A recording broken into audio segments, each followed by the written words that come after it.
Hi, children. It's Grandma Carla with the last chapter of The Littles and the surprise Thanksgiving guest. Oh boy, the first one starting. Oh, come on. Henry Bigg pulled his parents into their living room. They had just finished dinner and were settling down to watch a double feature of great old monkey movies on TV, King Kong and Mighty Joe Young. While Mr. and Mrs. Bigg sat on the sofa, Henry sat on the floor hugging and petting Callie, the latest addition to the Bigg family. She loved the attention. When Henry stopped for a moment to watch the action on the screen, she would stick her long nose up under his hand and flip it up in the air. It was her signal for Henry to continue his petting. Meanwhile, in the kitchen, Mrs. Little, Mrs. Speck, Mrs. Snippet, and Aunt Lily stood on the kitchen counter and looked over the leftovers. They directed their families in which things to take and which things to leave behind. The tiny people took a little bit of just about everything that Mrs. Bigg had cooked for Thanksgiving dinner. They took sweet potatoes, turnips, and oyster stuffing. Annie and Janie filled the plastic bottle caps with mashed white potatoes, gravy, and cranberry sauce. Cody Snippet found a single pearl onion, so gooey with white cheese sauce that it nearly slipped out of his tiny hands. Jeb picked up a half a dozen green peas for everyone to share. The funniest sight of all was Tom and Lucy Little carrying a slippery turkey drumstick by themselves. They didn't drop it, but by the time they got it to the table, they were so greasy that they both had to take a bath and change their clothes. Finally, the 12 Littles and their 8 visitors from the woods settled down to enjoy their very own Thanksgiving dinner. They were eating in the attic by candlelight. The adults and the 2 Snippet boys sat at a beautiful table. It was an old oak wood skateboard that had belonged to Mr. Bigg when he was Henry's age. Grandpa had made legs for it and polished it until it shone. Everyone sat on benches made from rulers that were tied to the tops of old spools from Mrs. Bigg's sewing room. Tom, Lucy, Annie, and Janie sat near the adults at Grandpa's card table. In addition to the leftovers they had taken from the Biggs' kitchen, the feast included food that the tree and the ground tinies had brought. There were bowls of watercress salad, acorn meal, honey muffins, and smoked salamander. There were bottles of elderberry wine and blackberry juice. Ima Speck had baked 3 fruit of the forest pies. Stubby Speck had a special treat, a single pickled ear of baby corn for each tiny person at the table. He was very proud to say that he had grown the tiny ears himself in a sunny glade deep in the great woods. As far as he knew, he was the only living person, big or small, who knew that such a place even existed. "I would like to make a toast," said Mr. Little, who was seated at the head of the skateboard. He raised his glass of elderberry wine. All of the adults raised their wine glasses, and the children raised big mugs of blackberry juice. "To good? No, to great friends. This year, Thanksgiving is more than just a word. Our friends here really deserve great thanks for all the help that they've given us and for sharing the bounty of this forest. Here to the Specks and the Snippets." Everyone cheered and raised their glasses. Lucy Little got up and ran over to her father.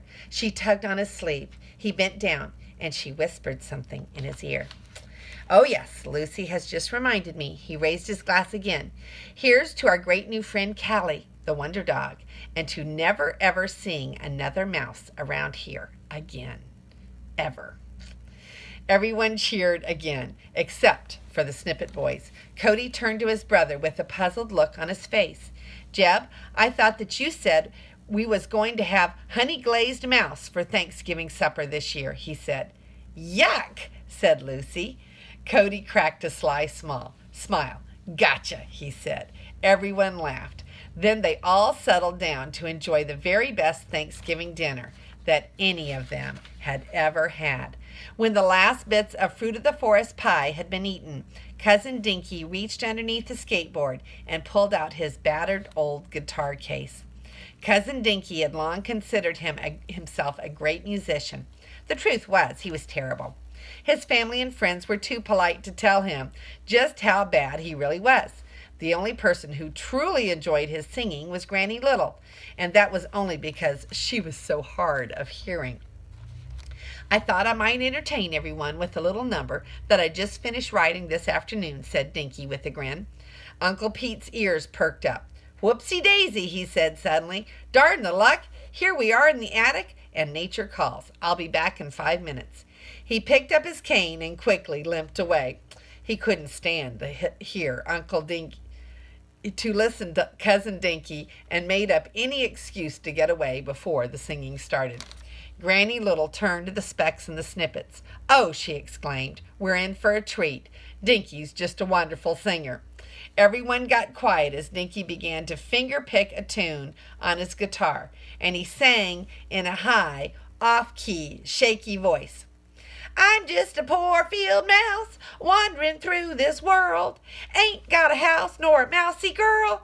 There's just one thing brought me to my knees. Weren't jewels and rings, 'twas a piece of cheese. This once proud mouse got treated like a mole when that doggy louse chased me down a hole. Wish I was born as a dog or a cat. I feel so forlorn. I'm just a dirty rat. It's a funny song, isn't it? Everyone clapped at the end of the song. Lucy Little clapped the hardest of all. That was great. Didn't you think so, Dad?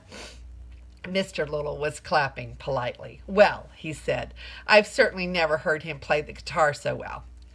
Dinky overheard him. Thank you, he grinned. I've been practicing. Well, I didn't think it was so hot, said Granny Little. You didn't, Granny? Said Dinky.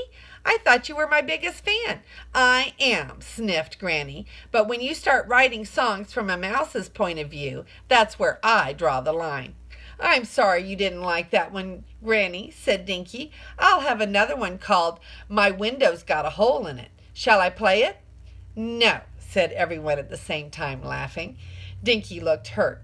What we mean, Dinky, said Mr. Little, is that it's getting late. Let's clean up, and we'll hear your song later, downstairs.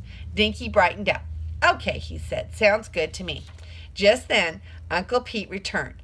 I'm back, he said. Did I miss anything? Lucy ran over to her uncle. You missed Uncle Dinky's mouse song. It was neat. Yes, Mr. Little said, winking at Uncle Pete. It was a real holiday treat. Darn the luck, said Uncle Pete. Sorry I missed it. Ah, well, there's always next year, isn't there, Lucy? He mussed Lucy's hair. You don't have to wait that long, said Lucy. Dinky is going to play for us later. If you ask him nicely, I'm sure he'll play the mouse song again. Oh, said Uncle Pete quietly, his face falling. Oh, goody, goody, gumdrops. Very early the next morning, Tom and Hildy took the specks and the snippets back home.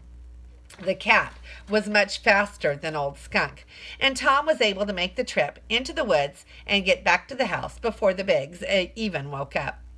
Hildy hadn't even minded pulling Stubby's covered wagon behind her. Tom and Lucy spent the rest of the day watching Henry and his new pet playing in the backyard. They watched him through the newly fixed basement window until Mrs. Big called Henry to come indoors.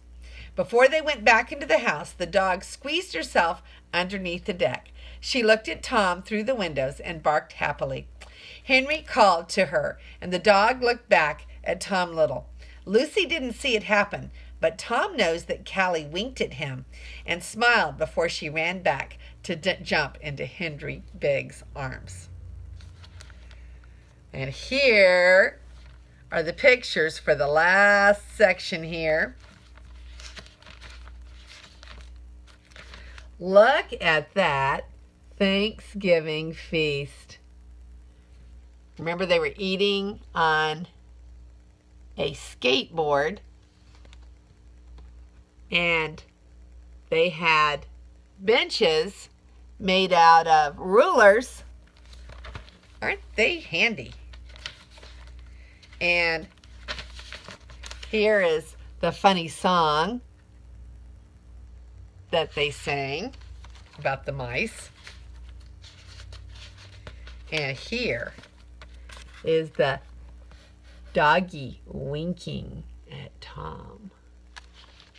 And that is the end of the the Littles and the surprise Thanksgiving guest. And I'm so glad that Thanksgiving turned out to be a very good time after all for all of the Littles. This is Grandma Carla, and I hope you've enjoyed our story. I love you.